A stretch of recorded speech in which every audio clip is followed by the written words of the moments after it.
Hello. ഞാൻ എൻ്റെ first വീഡിയോയിൽ പറഞ്ഞിരുന്നു സൈറ്റിൽ പണിക്കാരോട് പറയാൻ വേണ്ടിയിട്ട് കുറച്ച് ഹിന്ദി പഠിച്ചിരുന്നു എന്ന്. അതിൻ്റെ കഥയാണിത്. 10ാം ക്ലാസ് പഠിക്കുമ്പോൾ എൻ്റെ കണക്ക് മാഷ് എന്നോട് പറയായിരുന്നു, മക്കളെ, ഭാഷ പഠിക്കുന്നത് വളരെ ഇമ്പോർട്ടൻ്റ് ആണ്. ഈ ഇട്ടാവട്ടത്ത് കിടന്ന് കളിക്കുമ്പോൾ സ്വയം രാജാവാണ് എന്നുള്ളൊരു വിചാരമൊക്കെ ചിലപ്പോൾ നിനക്കുണ്ടാവാം. പക്ഷേ പുറത്ത് പോയി ഹിന്ദി അറിയില്ലെങ്കിൽ ഒരു ചായ കുടിക്കണമെങ്കിൽ പോലും നീയൊക്കെ മൂക്കും കൊണ്ട് ക്ഷ ഇട്ട എണ്ണ എത്ത ഒക്കെ വരയ്ക്കേണ്ടി വരുന്നു. അപ്പ പുരിയല് ഇപ്പൊ പുരിയത് എന്ന അവസ്ഥയായിരുന്നു സൈറ്റ് എത്തിയപ്പോൾ. എങ്ങനെയെങ്കിലും ആരെ കൊന്നിട്ടെങ്കിലും കുറച്ച് ഹിന്ദി പഠിക്കണം എന്ന് വിചാരിച്ച് തമിഴ് അറിയാവുന്ന ഒരു ഹിന്ദിക്കാരൻ ഷുക്കൂറിനെ കമ്പനി അടിച്ചു.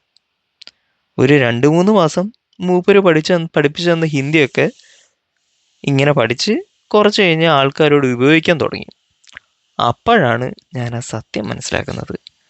മൂപ്പര് ഹിന്ദിക്കാരനൊന്നുമല്ല, മൂപ്പര് ഏതോ കാട്ടു ഭാഷയാണ് എന്നെ പഠിപ്പിച്ചു തന്നത്. അപ്പോൾ I felt myself as Shaji Pappan. ഇത്രയും ഗതികെട്ടവൻ ലോകത്ത് വേറെ ആരെങ്കിലും ഉണ്ടാകുമോ ഭഗവാനെ എന്ന്.